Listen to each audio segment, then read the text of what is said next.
Hello YouTube and welcome to Musicology for the People. I'm your host Allison Kaufman, and today I thought I would tell you about the horror story of Carlo Gesualdo. Carlo Gesualdo was born in 1560 as the Prince of Venosa, which is currently today in Italy. From a young age, he showed a singular passion for music, learning how to play the lute, harpsichord, and guitar. He wrote hundreds of musical pieces, which can be separated into three groups: religious vocal pieces, secular vocal pieces, and instrumental pieces. He's best known for his 6 published books of madrigals, which are secular pieces for multiple voices. His music, especially in the last 2 books of madrigals, is incredibly unique for the time. It was actually the most experimental and expressive music in the Renaissance. It was hugely chromatic, and the progressions that he used were not to be found again until the 19th century. So why was his music so chromatic, dissonant, and emotional? That might have something to do with his personal life. In 1586, Gesualdo married his first cousin, Donna Maria d'Avalos. 2 years later, she began to have an affair with Fabrizio Carafa, the Duke of Andria. They were able to keep it a secret and continue their affair for 2 years, but then Gesualdo created a plan to catch them in the act. On October 16, 1590, Gesualdo told people that he was going off on a hunting trip, which would allow the 2 lovers to take advantage of their alone time in their castle in Naples. He then snuck back in secretly and caught them in the act of making sweet love. Consequently, he murdered them both in that very bed. The details of the murder are incredibly well preserved in the legal record, and apparently he stabbed Maria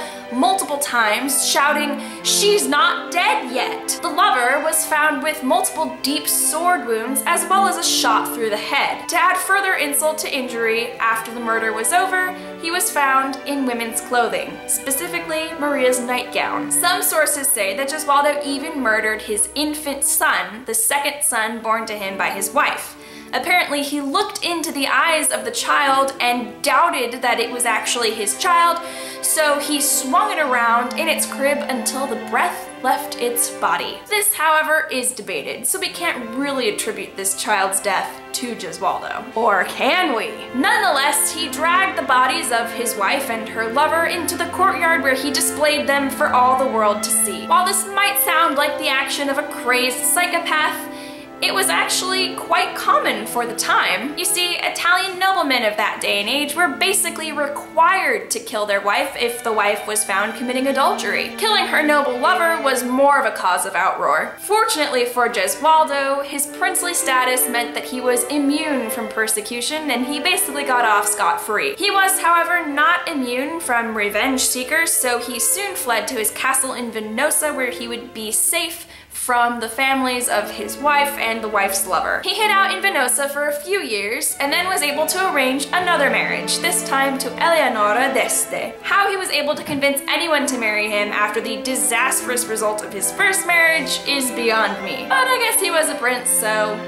money and all that. The 2 married, but certainly did not live happily ever after. Eleonora soon accused him of abuse and her family tried to obtain a divorce on her behalf. Unfortunately, the divorce was denied, so she began to spend much more time with her brother on his estate in Modena. 20th century Scottish composer Cecil Gray wrote humorously, "She seems to have been a very virtuous lady, for there is no record of his having killed her." While his wife was away and clearly not very loving towards him, Gesualdo began to have affairs of his own. When Eleonora discovered his infidelity, she put his lovers on trial for witchcraft. Yes, she tried his concubines as witches. Turns out she had good reason to. Warning, if you are watching this video while eating, please stop watching this video, or stop eating, or just pause this video until you're done eating and have digested a bit. This is going to get graphic and revolting. You ready? Okay, here we go. The 2 women on trial were Aurelia and Polysandra. Apparently, Aurelia made Gesualdo drink blood from her period. Yup. Aurelia herself said that Polysandra told her to take a piece of bread and put it up inside her nature, and then after it was saturated with her seed, she should serve it to Gesualdo on a plate with some sauce on the top of it. A doctor determined during the trial that this was probably harmful.